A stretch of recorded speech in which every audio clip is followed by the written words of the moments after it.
Welcome back to Oklahoma Live. Well, if you aren't familiar with Rodeo Opry, you're sure missing out. It's one of the awesome parts that we have here at KSBI, an awesome show that we have. And Cindy Scarberry is the executive director with the Opry Heritage Foundation. And it's great to have you here. You have an awesome story.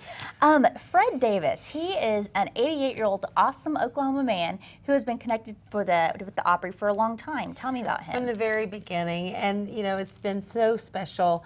This past weekend, we had the chance to honor him and have him back. Wish of a Lifetime organization. They were a wonderful foundation that give wishes to seniors, and they let us know that Fred had the opportunity to go anywhere, do anything, and his wish was to come back to the Opry and to see a show. Yeah. And so we tried to make it as special of a show as possible. We brought in some of his favorite entertainers and found out, you know, to try to think back and ask some of his friends what were his favorite songs, which songs would he want to hear, and we just tried to put on the best show that we could for him. That's awesome. So Saturday night, what was the look like on his face when he found out that you were dedicating the show to him?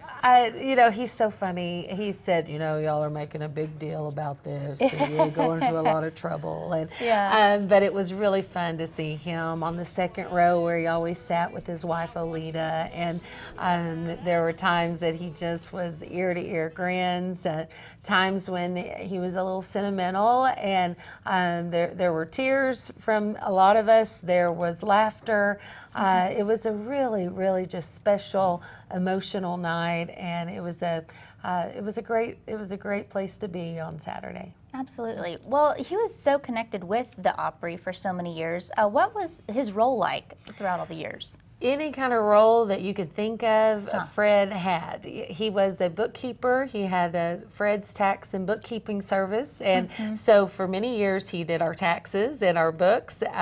When we were the Oklahoma Opry across town, we had the Opry Association. He was one of the the members there and the officers. He and his wife volunteered for years.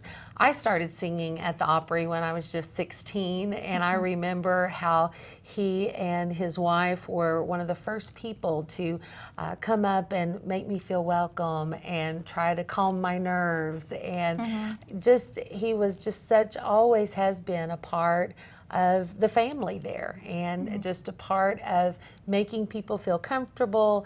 Anything that needed to be done, he was one of the first people up there to make sure it was being done, and went above and beyond.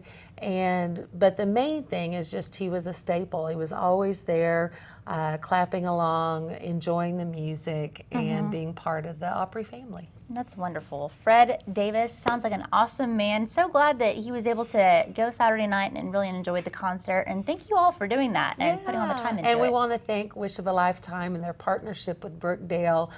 Without that, it wouldn't have been possible. And so we're so glad that they do that, and they make wishes come true for seniors all across the nation. Yeah, absolutely. Well, thank you so much for being here, Cindy. We appreciate it and sharing that awesome story. Keep it right here. There's more Oklahoma Live ahead.